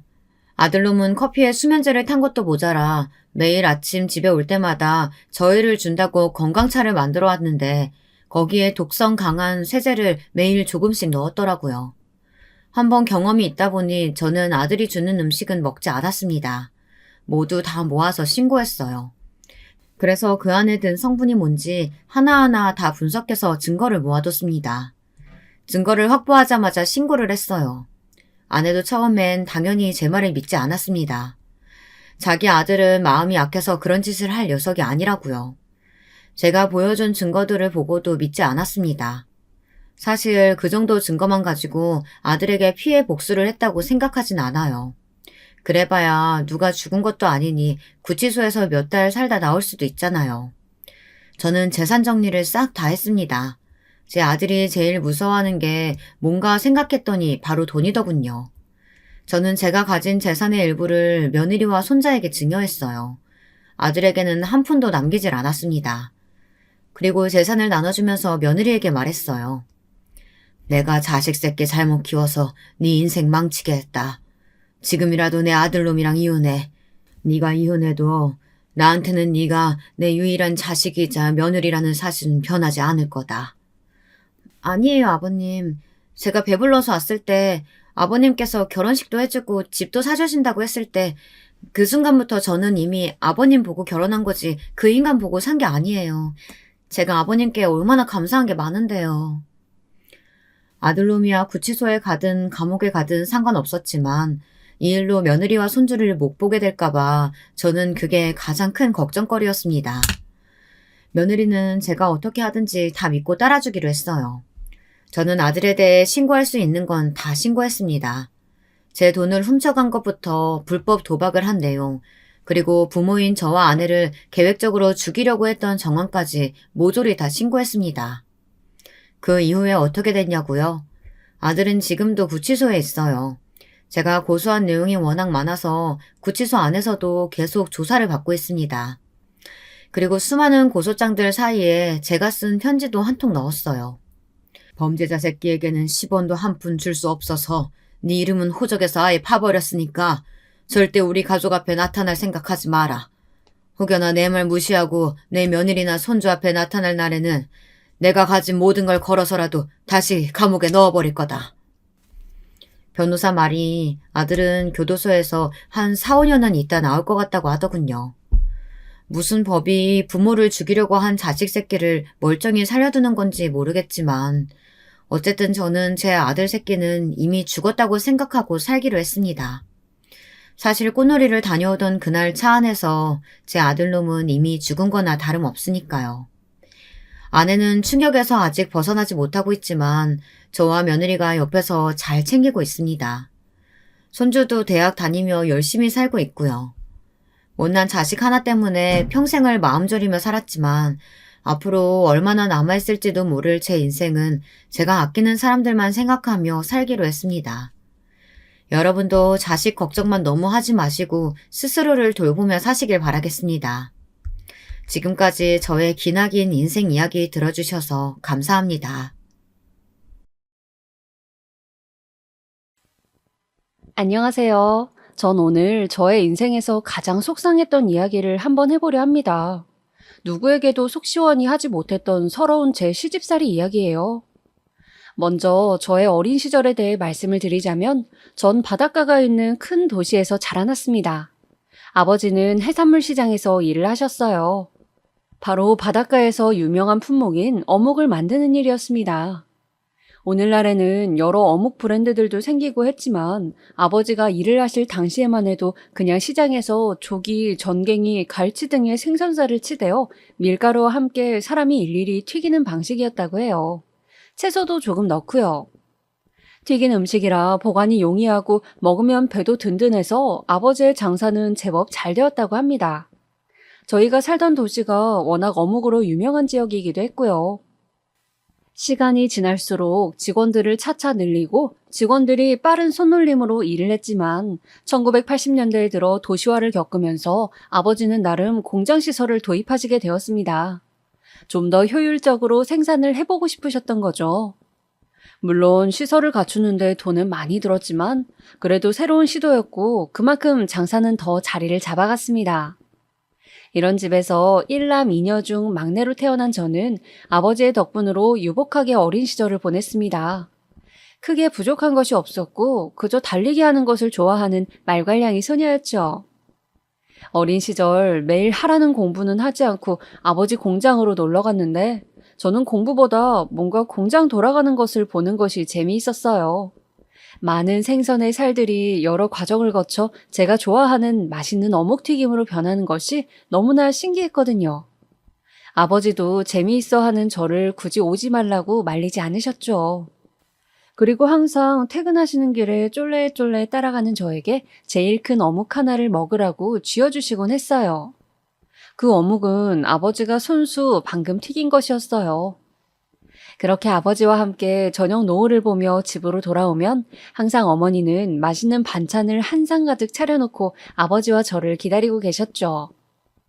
고등학교를 졸업하고 저는 당연히 대학을 진학하는 오빠와 언니 뒤를 따르지 않고 아버지께 공장에서 일을 배워보고 싶다고 말씀드렸어요. 대학이야 필요하면 나중에 갈 테니 우선 어묵을 만드는 방법을 배우고 싶다고 말이죠. 그때는 왜 그랬는지 공장 직원분들과도 너무 친하고 그래서였는지 대학을 가는 것보다 공장에서 어묵을 만들며 아버지를 돕고 싶더라고요. 당연히 아버지는 무슨 소리냐며 처음에는 역정을 내셨지만 저는 고집을 부렸습니다. 어묵 만드는 것 좀 배워보고 그냥 월급 많이 안 주셔도 되니까 재미삼아 왔다 갔다 하겠다고요. 그렇게 저는 얼른 대학 가고 좋은 집에 시집 가야지라는 소리를 귓등으로 들으면서 20살부터 공장으로 출근을 했습니다. 그런데 그러다가 아버지의 사업이 힘들어졌습니다. 아무래도 IMF의 여파가 있었죠. 그 시기를 어떻게 잘 넘기나 싶었다가 아버지는 그만 공장까지 남에게 넘기게 되어 다른 어묵 공장으로 취직을 하시게 된 것이죠. 오빠와 언니는 대학을 다 졸업해갈 무렵이었는데 상황이 그렇게 되어버리자 대학을 가지 않고 아빠 공장 일을 돕던 저는 하루아침에 고졸의 무직자가 되어버렸습니다. 저 역시 일단 할 줄 아는 게 어묵 만드는 일이다 보니 어묵 공장에 들어가서 일을 하게 되었죠. 부모님은 저의 상황에 대해 많이 안타까워하시며 조금만 상황이 나아지면 바로 대학 갈 준비를 하라고 재수학원에 보내줄 테니 조금만 기다리라고 하셨어요. 저는 그렇게 몇 년을 어묵 공장에서 일을 하게 되었습니다.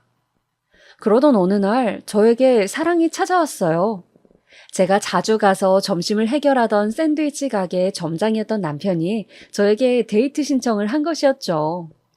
저는 매일 성실하게 일하는 모습과 훈훈한 외모를 보고 호감을 가지던 차였기에 데이트를 즐겼는데 막상 만나보니 사람이 생각보다 더 괜찮은 것이었습니다.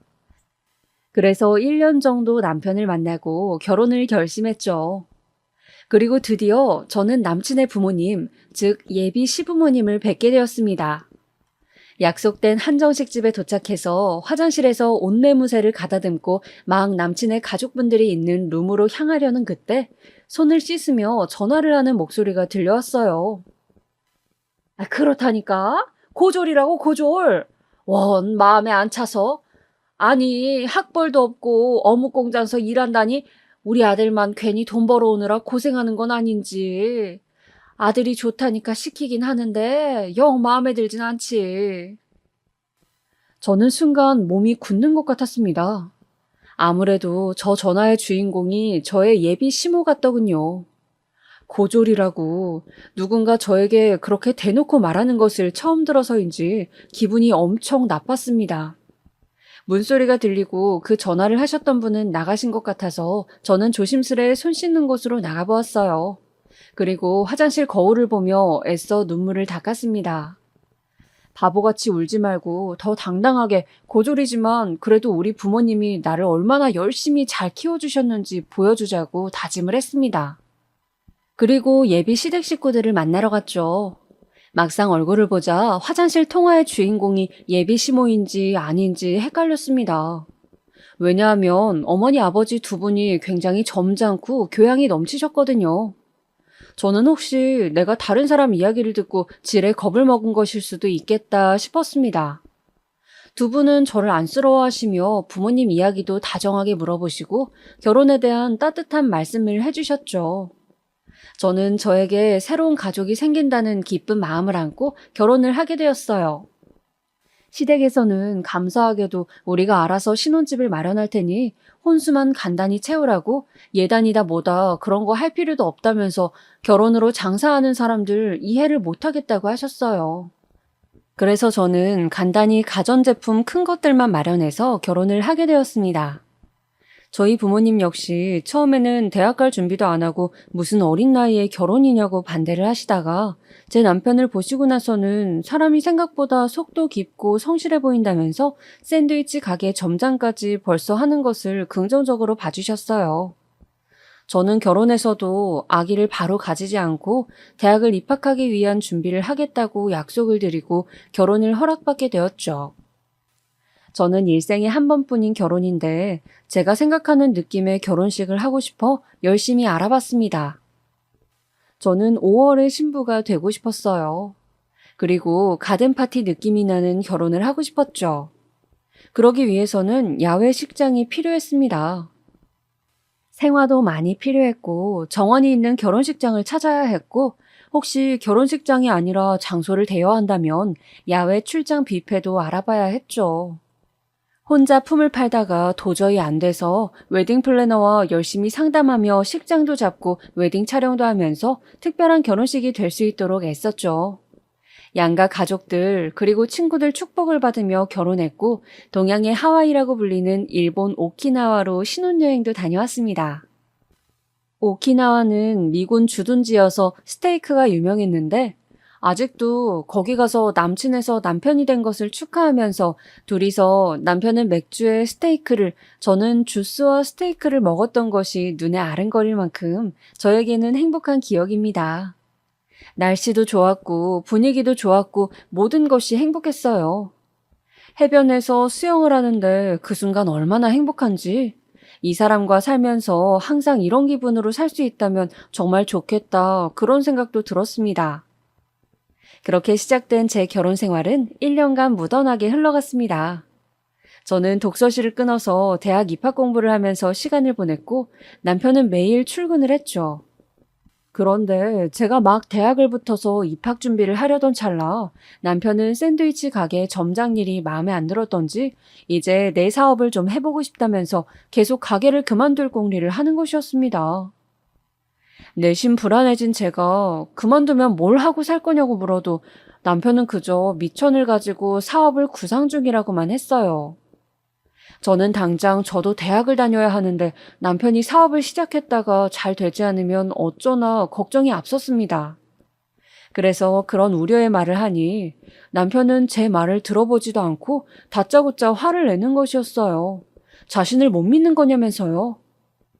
그러던 어느 날 저녁이었습니다. 자기야, 잠깐 할 말이 있는데 내가 사업 구상하고 있는 건 알고 있지? 샌드위치 가게 일 그만두고 브런치 레스토랑 차리고 싶다며. 그 준비 때문에 소개받은 식당이 있어서 가서 3개월간 일을 일단 배우고 나서 오픈 준비를 해서 차릴까 해. 어, 그래서 말인데 어차피 우리가 한 가족이니까 운명 공동체 아니겠어? 자기 부모님이 대학 등록금 하라고 돈 주신 거 있지? 그거 일단 자기 대학 가는 걸 좀 미루고 내 사업 자금에 보태면 어떨까? 뭐라고? 남편은 말도 안 되는 소리를 하는 것이었어요. 자기 식당을 오픈하고 싶어서 눈에 보이는 게 없는지 세상에 우리 부모님께서 저 대학 등록금으로 마련해 주신 돈을 탐내는 거 있죠?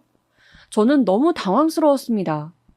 성실하고 일밖에 모르는 남자라 그런 점이 좋아 보여서 결혼한 것이었는데 이런 식으로 사업을 한답시고 저를 힘들게 할 줄은 몰랐어요.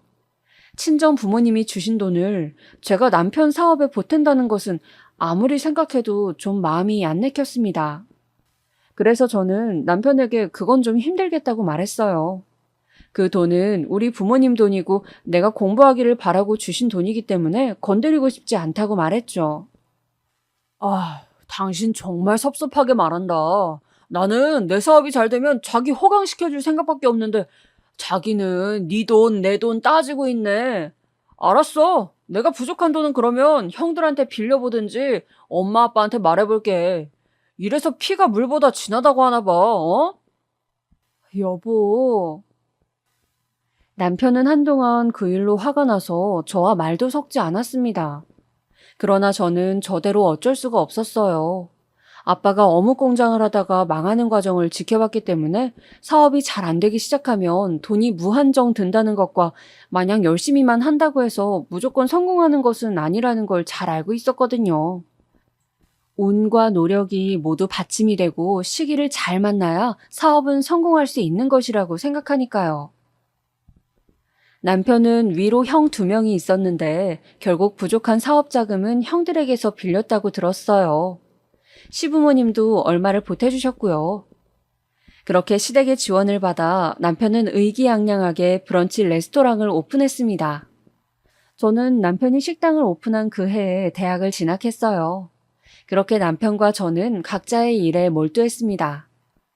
남편은 당시에는 생소한 메뉴였던 술안을 메뉴에 넣기도 하고 이태원에서 일을 배워 그런지 남들보다 한 발 빠르게 유럽 쪽 메뉴들을 가지고 와서 메뉴로 내놓아서 나름 입소문이 났습니다. 그렇게 다양한 메뉴들을 선보이다가 남편이 만든 수제버거가 너무 반응이 좋아서 수제버거 전문점으로 가게 컨셉을 바꿨어요. 그때는 몰랐죠. 이게 문제의 발단이 될 줄은. 혹시 맥도날드 버거병이라고 들어보셨나요? 만 4세 여아가 용혈성 요독 증후군이라는 병에 걸렸는데 그 부모가 발병의 원인이 당일 먹은 햄버거라고 주장하며 맥도날드를 고소하여 논란이 된 사건인데요. 여자아이가 걸린 이 병은 신장 이식이 필요할 정도로 생명에 지장을 주는 병이라고 하는데 당시 맥도날드에게 덜 구워진 패티 때문에 병에 걸렸다고 언론에서 대대적으로 보도를 했습니다. 갑자기 이 이야기가 왜 나오냐고요? 저희 남편의 가게는 수제버거 가게였죠. 가게의 매출은 이 뉴스가 나오기 시작하면서 급격히 감소하기 시작했습니다. 사람들이 버거 자체를 기피하기 시작한 거였죠. 뉴스에서도 확실하게 햄버거 때문에 병에 걸린 것인지 아닌지 모르겠다고 하는데 여론이 무척 안 좋아지면서 사람들은 아예 버거 가게 자체를 방문하지 않게 되었습니다. 여러 대출을 끼고 시댁 식구들의 돈을 빌려 사업을 시작해 겨우 자리를 잡아가고 있던 차에 이런 일이 터져버려 남편은 그야말로 멘붕에 빠졌죠. 어떻게든 돈을 벌어보려고 다른 아르바이트를 시작하고 아등바등 노력하던 남편은 결국 시댁 식구들뿐만 아니라 주변 친구들 돈까지 다 여기저기서 빌리고 제2금융권 그리고 사채까지 손을 뻗치게 되었습니다. 어떻게 해서든 가게를 접지 않고 끌고 가다 보면 상황이 좋아질 것이라 여겼기 때문이죠. 저희가 살던 집도 담보를 잡힌 것은 당연하고요. 그러나 햄버거병의 여파는 생각보다 길었습니다. 그 고통의 시간 동안 남편은 빚이 그렇게 쌓여간다는 것을 저에게도 말하지 않은 채 혼자 머리를 부여잡고 끙끙대며 밤마다 소주를 마셨어요. 안주도 없이 깡소주를요. 그러다가 어느 날 아침 달랑 편지 한 장을 남겨두고 남편은 헛개비처럼 사라져버렸습니다. 아침에 일어나 남편이 출근한 줄 알았던 저는 그날 밤이 되어서야 남편이 우편함에 넣어둔 편지를 발견했어요. 자기야, 나 아무래도 빚 때문에 도저히 안 될 것 같아. 아는 분이 돈벌이 할 수 있는 일을 소개해 주신다니까 좀 멀리 다녀올게. 배를 탈 수도 있을 것 같고. 아무튼 너무 걱정하지 마. 그리고 혹시 빚쟁이들이 연락 오면 그냥 당신은 아무것도 모른다고 이혼할 거라고 해. 상황 좀 나아지면 연락할 테니까 형들한테도 잘 좀 말해주고. 편지에는 자기 사정만 일방적으로 적혀 있었고 어디를 가는지 연락할 수 있는 전화번호라든지 그런 것조차 없었습니다. 저는 남편이 너무 원망스러웠죠. 그렇게 저는 남편의 행방불명과 함께 가게는 망하고 남편의 빚 때문에 시달리는 일상을 보내게 되었습니다. 대학도 휴학계를 낼 수밖에 없었습니다. 사람들이 자꾸 찾아왔기 때문이죠. 뿐만 아니라 가끔 가던 시댁 역시 저에게는 고통의 장소였습니다.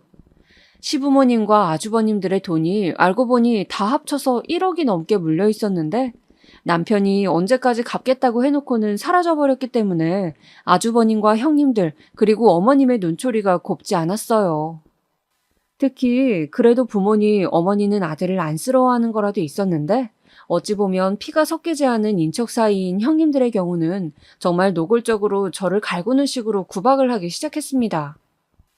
시댁에 제사가 있을 때마다 당연한 듯이 저는 아침부터 불려가 허리 한번 펴지 못하고 장보기부터 시작해 모든 노동을 하루 종일 파김치가 되도록 해야 했어요.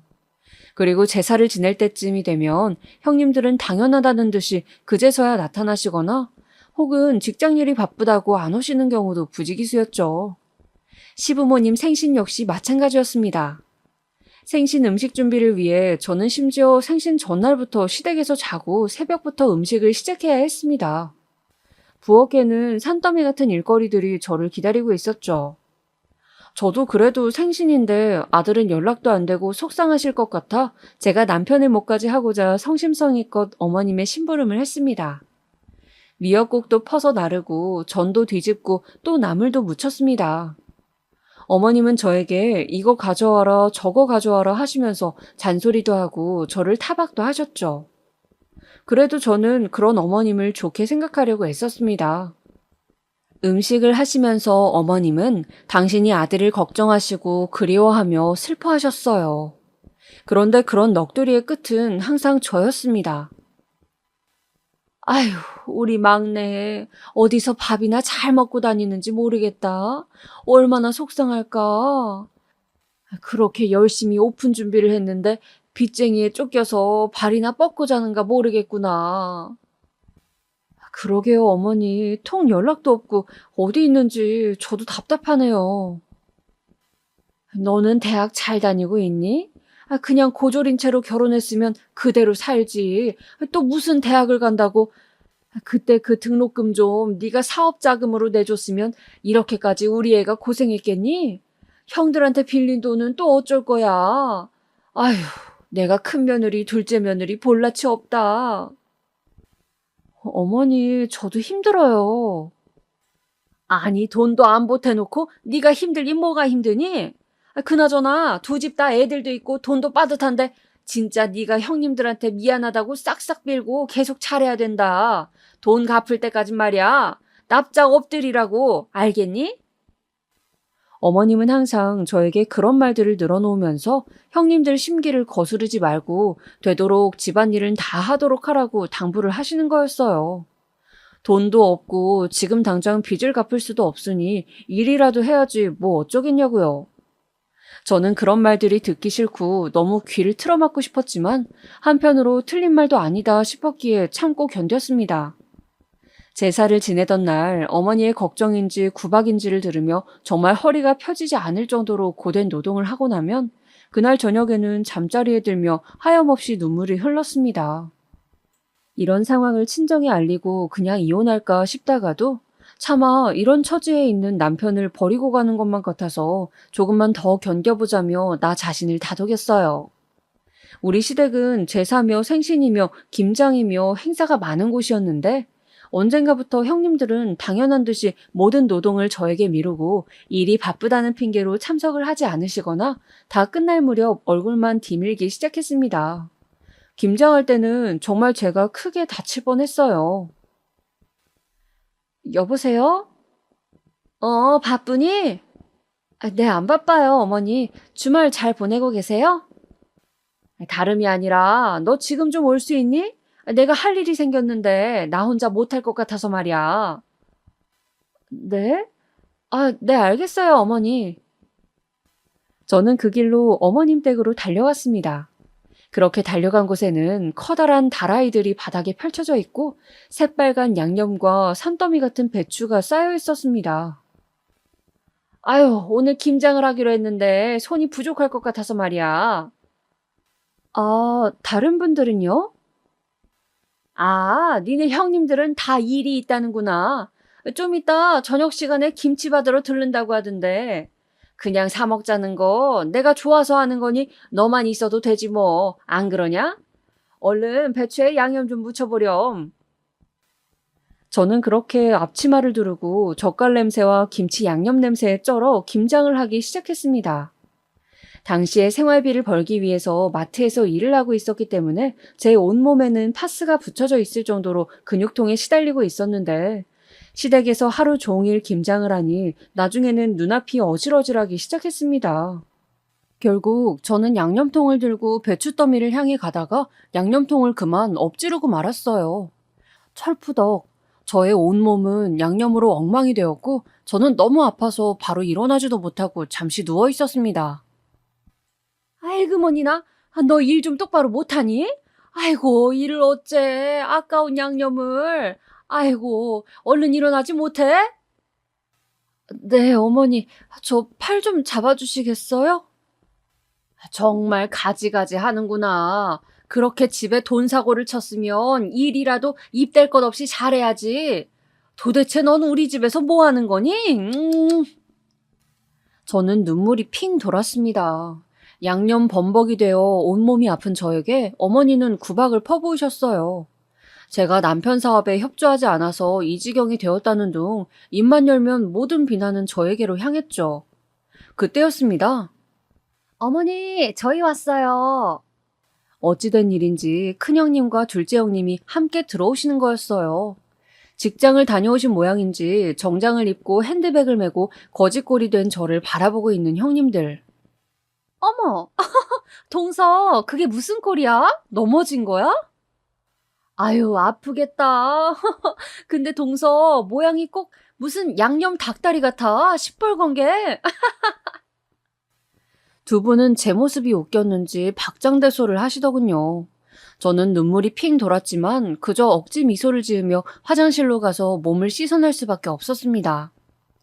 저에게는 제사, 김장 말고도 또 스트레스 받는 일이 있었는데 바로 여름 휴가였어요. 시댁은 무슨 고집이신지 여름 휴가만은 항상 다 같이 가야 한다는 철칙이 있었습니다. 온 가족이 한 명도 빠짐없이요. 평소 시댁 행사에 잘 도망다니는 형님들이라도 휴가는 절대 피할 수가 없었어요. 저는 남편이 없이 3번 정도를 여름 휴가에 참석하게 되었는데 출발하면서부터 저의 고난이 시작되었습니다. 큰형님네는 아이가 2명이 있었고 둘 다 초등학생이었어요. 그리고 둘째 형님네는 아이가 3명이 있었는데 제일 어린애는 막 3돌이 지난 상태였습니다. 일단 아이들이 5명이나 되니 모이면 정신이 없었어요. 계속 뛰어다니고 눈을 뗄 수가 없었는데 형님들은 제가 나타나면 당연하다는 듯이 아이들 돌보는 일부터 모든 음식 준비까지 저에게 다 일임을 하시고 자기들끼리 커피를 마시러 가버리거나 핸드폰을 보면서 여유롭게 대화를 나누셨습니다. 아주버님들 역시 남편이 돈을 갚지 않고 사라진 이후 저에게는 거의 말도 붙이지 않고 저를 유령 취급하셨죠. 시어머니도 역시 무슨 일만 있으면 저를 시키기 바쁘셨고요. 한 번은 제가 아이들 5명을 돌보다 보니 한 명이 까불다 넘어져 무릎이 까졌는데 그때 진심으로 둘째 형님이 저에게 화를 내시더군요. 동서, 좀 신경 써서 애들을 봐야지. 여기가 계곡이라 돌도 있고 애들은 눈 떼면 다친다고. 우리 애 무릎에 흉지면 어떡할 거야? 죄송해요, 형님. 근데 제가 애를 안 키워봐서 잘 챙기려고 해도 잘 안 되네요.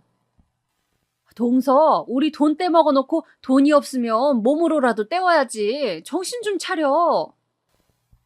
네, 죄송해요, 형님. 저는 그렇게 여름 휴가마다 지옥을 맛보았습니다. 가끔은 시어머니의 남동생분인, 그러니까 제 남편 입장에선 외삼촌네 자식들과 손주들까지 오면 총 인원이 20명이 될 때도 있었는데 그 음식 준비도 저 혼자 다 도맡아서 해야 했습니다. 주로 계곡에 가서 텐트를 치고 하루 종일 놀았는데 점심 식사 20인분을 혼자 준비하는 것은 마치 전쟁과도 같았죠. 저는 그 전날부터 국을 미리 만들어 놓고 밑반찬도 하루 종일 만들어서 가지고 갔고 최대한 음식을 준비해 가서 빠르게 차리려고 하는데도 20인분이나 되다 보니 시간은 2시간은 걸리는 것 같았습니다. 치우는데 1시간은 걸렸고요. 다른 형님들은 알록달록한 원피스를 입고 선글라스를 끼고 사진을 찍으며 시원한 계곡물에 발을 담그는 동안 저는 집에서 입던 늘어진 티셔츠에 앞치마를 두르고 정말 말 그대로 식모처럼 계속 불 앞에 서서 음식을 만들고 치우고 설거지하고 쓰레기 버리고 아이들 다치지 않을까 챙기고 식사 준비를 마치고 겨우 좀 쉬려고 하면 디저트를 드시면서 저보고 애를 보라고 하시니 정말 미칠 지경이었습니다.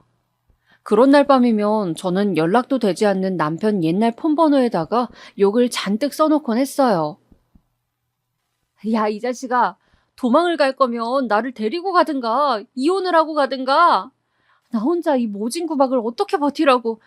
정말 성실한 거 하나 믿고 결혼했는데 정말 연락 안 되니 너무 답답하다. 무슨 안 좋은 일 있는 건 아니지? 제발 연락 좀 해줘, 자기야. 나 진짜 너무 힘들어. 주로 이런 내용의 문자들이었습니다. 이혼을 하고 싶은 마음이 날이 갈수록 굴뚝 같아졌지만 도대체 연락이 돼야 이혼을 해도 할 텐데 참 남편이 야속하고 또 야속했습니다. 날이 갈수록 잠 못 이루는 밤이 늘어가고 저는 입맛을 잃어 살도 5kg나 빠졌습니다. 친정 부모님이 걱정하실까봐 친정에도 잘 가지 않았어요. 살이 빠진 저의 초췌한 얼굴을 보면 부모님이 너무 걱정을 할 것 같았거든요. 그렇게 마트 일을 다니면서 저는 사람도 잘 만나지 않고 저의 쾌활했던 성격을 잃어갔습니다. 뭐랄까, 식물로 치자면 말라 비틀어진 모습이 되어갔다고나 할까요? 마트에서 같이 일하던 김씨 아주머니가 제 모습을 보다 못해서 어느 날 저를 부르시더군요.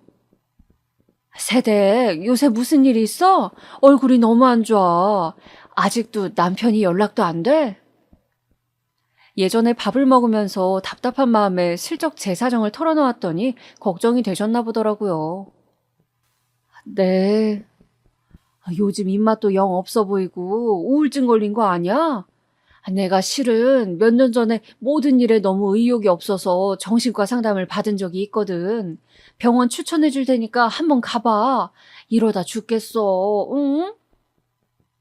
그렇게 저는 난생 처음으로 정신과 병원을 가게 되었습니다. 무슨 큰 정신병이라고 하면 어쩌나 걱정이 들었지만 어떤 이야기를 들어도 지금 제 상황에서 더 나빠질 것은 없을 것도 같았죠. 병원에서 만난 의사 선생님은 제가 생각한 쌀쌀맞은 의사 선생님의 느낌과는 완전 달랐습니다. 인자한 인상의 여자 선생님이셨는데 저에게 하고 싶은 이야기가 있으면 뭐든 좋으니 해보라고 하셨죠. 저는 저도 모르게 쉴 새 없이 말을 쏟아내다가 눈물을 흘리고 말았어요. 선생님은 저에게 휴지를 내밀며 말씀하시더군요. 환자분이 힘들다고 느끼면 힘든 거예요. 그리고 환자분이 시댁 식구들한테 죄책감 느끼고 혼자 모든 걸 다 하지 않아도 돼요. 먼저 나 자신부터 돌보고 하고 싶은 말은 하도록 하세요. 이렇게 힘든 상황일수록 조금이라도 긍정적으로 생각하고 자신을 사랑해야 해요. 저는 선생님의 모든 걸 다 해내지 않아도 괜찮다는 그 말이 가슴 깊숙이 와닿는 느낌이었습니다. 진심으로 위로가 되는 말이었어요.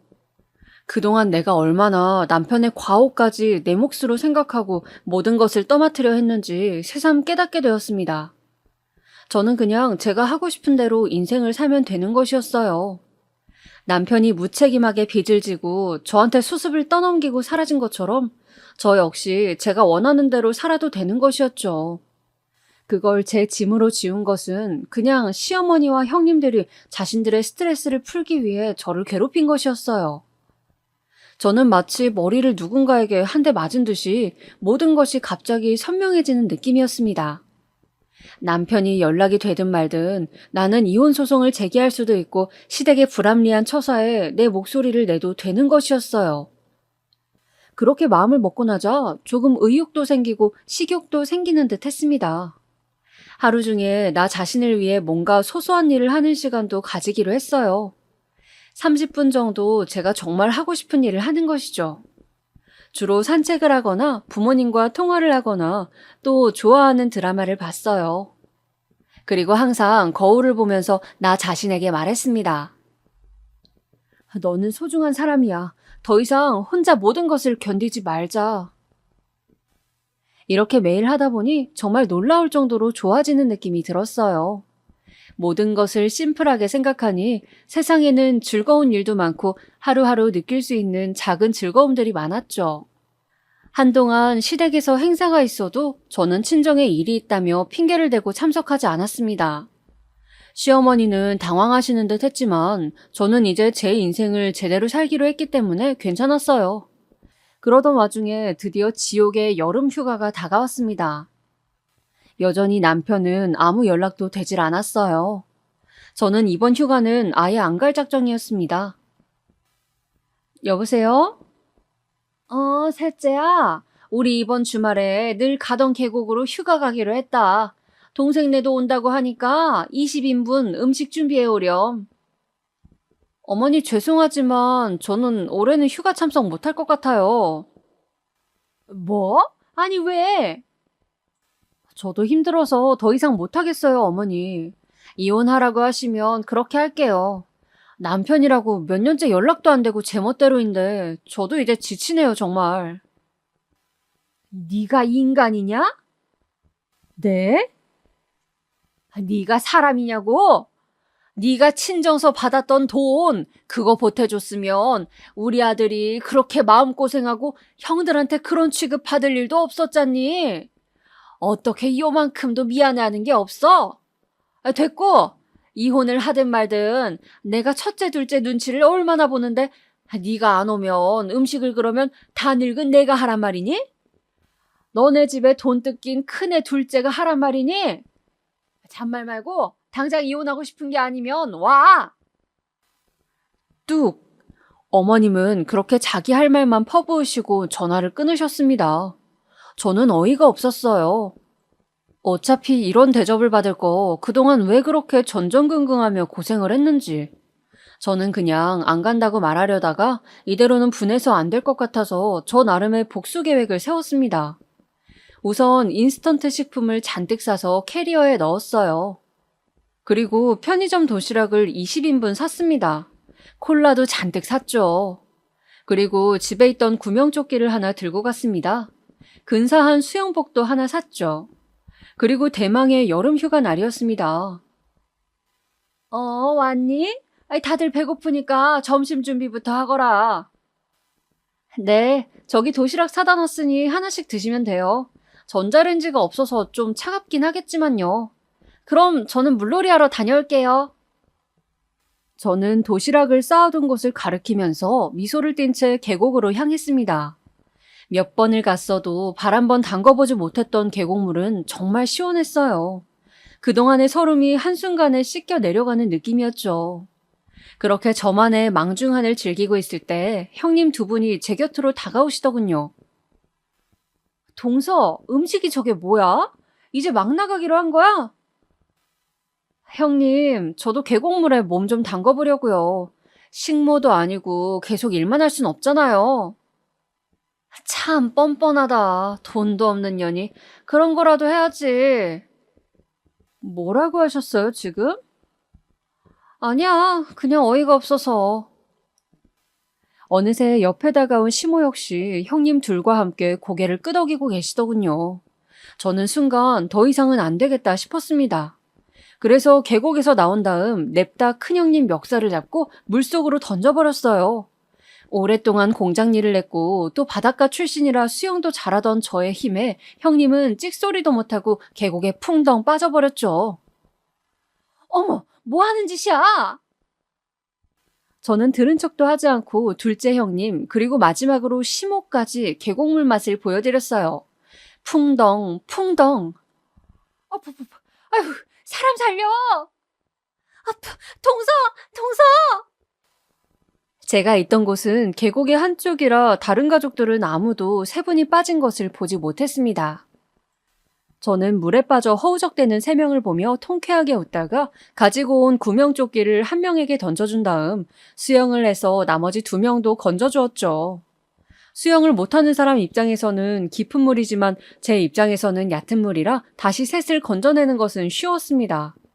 세 사람은 그야말로 물에 빠진 생쥐꼴이 되어 온몸을 떨면서 저를 두려운 눈으로 바라보더군요. 특히 시모는 너무 놀랐는지 아무 말도 못하고 입을 턱 벌린 채 저를 바라보고 있었어요. 저는 그 얄미운 세 명에게 웃으며 말했습니다. 어머님, 형님들, 저는 이제 제 잘못이라고 자책 안 하고요. 행복하게 살기로 했어요.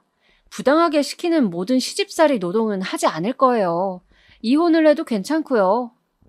그 부분은 행방불명된 남편이 연락이 온다면 정할 테니 이제 저한테 말도 안 되는 요구하지 마세요. 그럼 저는 오늘 일찍 가보겠습니다. 컵라면하고 콜라 많이 있으니 도시락 먹고 저녁은 컵라면 드시면 되겠네요. 그럼 즐거운 휴가 되세요. 그렇게 저는 벙쪄 있는 세 명을 등 뒤로 두고 당당하게 걸어서 그 지옥 같은 여름 휴가를 탈출했습니다. 그리고 그 후로 시댁과 거의 연을 끊고 살고 있죠. 마트 일을 계속하다가 저를 걱정해 주셨던 김씨 아주머니께서 그동안 모은 돈으로 가게를 차리신다고 해서 저도 그 가게로 따라가게 되었습니다. 감사하게도 저에게 매니저 자리를 주셔서 저는 갑자기 카페 매니저라는 중책을 맡게 되었죠. 우리 카페는 커피도 팔았지만 떡꼬치나 인절미 그리고 전통차들이 인기가 있어서 저는 제가 예전 어묵 공장에서 일했던 기술을 살려 어묵 꼬치 세트도 출시하는 등 메뉴 개발에도 참여했어요. 그렇게 제 생활을 열심히 하면서 2년여 시간을 보낸 끝에 최근에서야 남편이 연락이 닿았습니다. 어촌으로 내려가 신분을 감춘 채로 한참 일을 했다고 하더군요. 그렇게 일을 하면서 주변 지인들 빚도 조금씩 갚고 정말 급한 빚은 파산 신청도 하고 해서 많이 해결했다며 남편은 그동안 미안했다고 다시 잘 시작해보자고 하더군요. 그러나 저는 생각이 달랐습니다. 남편은 무책임했고 시댁은 너무 저에게 모든 잘못을 추궁했죠. 그 과정에서 조금의 인간미 있는 배려나 걱정은 없었어요. 그래서 저는 남편에게 말했습니다. 당신이 아주버님에게 빌린 돈 때문에 내가 그동안 얼마나 많은 수모를 당했고 고통을 겪었는지 아마 당신은 상상도 못할 거야. 나는 다시는 그 인간들 얼굴 볼 생각 없으니까 그냥 좋은 말로 할 때 이혼해줘. 당신이 유책 배우자인 건 알고 있지? 여보, 미안해. 아니, 사과하지 마. 당신은 배우자라고 하면서 나를 버리고 도망갔어. 남아있는 내가 어떻게 살았는지 알아? 그냥 내 인생에서 깔끔하게 사라져줘. 그렇게 저는 몇 번이나 저를 붙잡고 매달리는 남편에게 단호하게 이별을 고했습니다. 아이가 없는 것이 천만 다행이었어요. 아이가 있으면 이혼을 해도 계속 보면서 지내야 한다고 하니까요. 저는 그럴 자신이 정말 없었거든요. 너무나 괴롭고 또 괴로운 시간들이었기 때문이죠. 그렇게 이혼 절차를 밟고 있던 어느 날 시어머니에게서 전화가 왔습니다. 여보세요? 아가, 잘 있었니? 셋째한테도 연락 받았다. 기어이 이혼을 해야겠니? 어머니, 이제 와서 그게 무슨 말씀이세요? 저한테 어떻게 하셨는지 기억 안 나세요? 그때는 내가 그냥 너무 힘들어서 너라도 좀 뭐라도 하는 신용을 하면 다른 며느리들 앞에서 내 체면도 서고. 어머님 아들이 사고 친 걸 제가 왜 수습해야 돼요? 그것도 무슨 식모도 아니고 그렇게 힘들게 일하면서요. 아직도 비가 오면요, 삭신이 쑤셔요. 하도 어머님 덕분에 혹사를 당해서요. 미안하다. 이혼만은 다시 생각해주면 안 되겠니? 이제 와서 그러셔봤자 아무 소용 없어요. 이미 버스 떠났다고요. 어머님은 이제서야 제가 아쉬운지 저에게 매달리시더군요. 사람들은 참 왜 뒤늦게 항상 후회를 하고 미련을 둘까요? 제가 그렇게 최선을 다해서 뭐든 해보려고 노력할 때는 모두가 절 외면하고 알아주지 않더니 이제 그만하겠다고 하니 아쉬워서 붙잡네요. 그냥 호구 노릇 해주던 사람이 이젠 안 한다고 하니까 아쉬운 심리인가요? 여러분은 사람들이 대체 왜 그러시는지 아시나요? 있을 때 잘하라는 그 말을 왜 귀담아 듣지 않는 걸까요? 저는 그렇게 저의 고통스러운 결혼 생활을 끝냈습니다. 그리고 식당 일을 그만두고 모아둔 돈으로 휴학했던 학교에 다시 문의해서 복학을 했죠. 나이가 들어버려 대학을 졸업한다고 해도 취업에는 한계가 있을지 모르지만 그래도 제가 친정 부모님과 했던 약속이고 또 저 자신을 위해 필요한 일이기에 학업을 마치기 위해 열심히 레포트도 쓰고 시험도 보고 있습니다. 그렇게 하루하루 저 자신에게 집중하는 이 시간이 너무 행복하고 좋습니다. 여러분, 오늘 저의 이혼 스토리 어떻게 들으셨나요? 제가 드리고 싶은 마지막 말씀은 어떤 순간에도 나 자신을 사랑하라는 것입니다. 들어주셔서 감사합니다. 행복한 하루 보내세요.